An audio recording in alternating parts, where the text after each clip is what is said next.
마가복음 4장. 예수께서 다시 바닷가로 나가셨는데 모여든 군중이 너무도 많아 바다 위에 떠 있는 배에 올라앉아 가르치셨다. 예수께서 사람들을 가르치실 때는 언제나 여러 가지 비유를 들어 말씀하셨는데 그날은 이런 비유를 말씀하셨다. 들으라.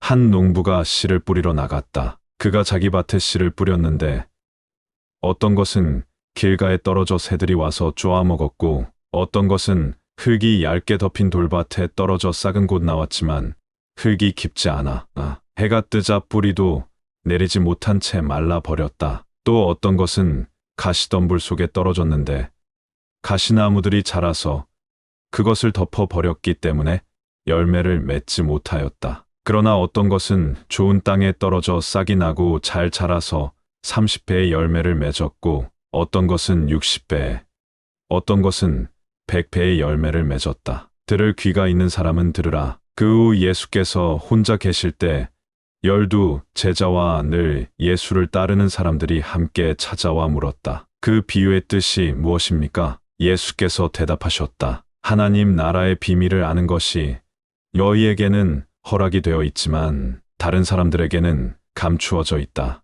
그들이 보기는 보아도 알지 못하고 듣기는 들어도 깨닫지 못하는 것은 하나님께로 돌아와 용서받으려 하지 않기 때문이다. 만일 너희가 이 간단한 비유도 알아듣지 못한다면 내가 말하려고 하는 다른 여러 가지 비유를 어떻게 다 알아들을 수가 있겠느냐? 내가 말한 씨를 뿌리는 농부는 하나님의 말씀을 전하는 사람이다. 길가에 씨가 뿌려졌다는 것은 하나님의 말씀을 듣기는 하지만 마음에 받아들이지 않았기 때문에 사단이 와서 그 말씀을 곧 잊어버리게 만드는 사람을 두고 하는 말이다. 돌밭에 씨가 뿌려졌다는 것은 하나님의 말씀을 기쁘게 듣기는 하지만 그 마음속에 깊이 뿌리를 내리지 못하여 처음에는 잘 나가다가 박해가 시작되면 곧 넘어지는 사람을 두고 하는 말이다. 가시덤불 속에 씨가 뿌려졌다는 것은 하나님의 말씀을 듣고 받아들이기는 하나 세상살이의 염려와 재물의 유혹과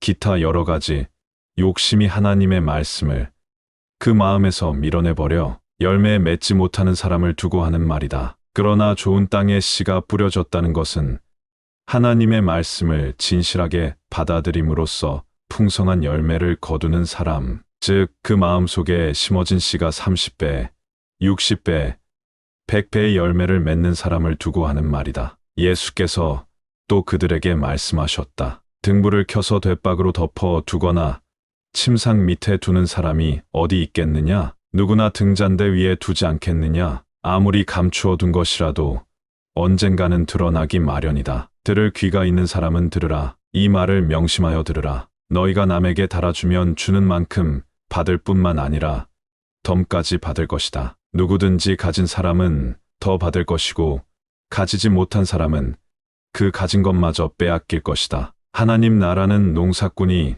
그의 밭에 뿌려놓은 씨와 같다. 그 씨는 농사꾼이 가꾸지 않아도 자고 깨고 하는 동안에 저절로 싹이 돋아 자란다. 땅이 그 씨를 자라게 하기 때문이다. 처음에는 싹이 돋고 그 다음에는 이삭이 나며 마침내는 이삭에 나달이 맺힌다. 그러면 농사꾼은 낫을 가지고 나가 익은 곡식을 거두어들이다. 예수께서 말씀하셨다. 하나님 나라를 어떻게 묘사할 수 있을까?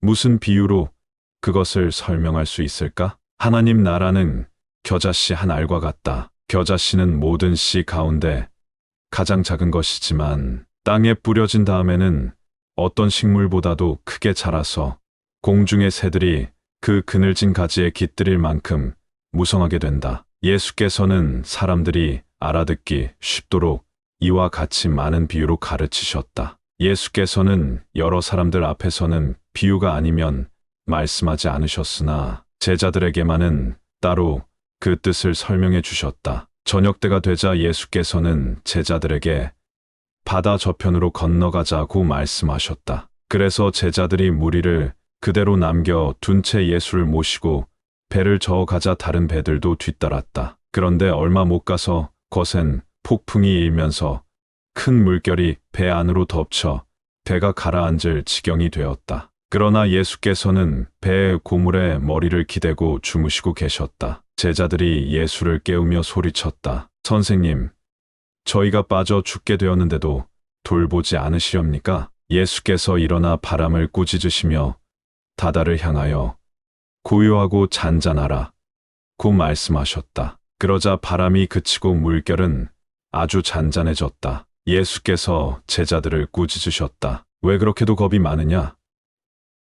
아직도 나를 믿지 못하느냐? 그들은 두려움에 사로잡혀 자기들끼리 수군거렸다. 이분이 대체 누구시기에 바람과 바다까지도 복종하는가?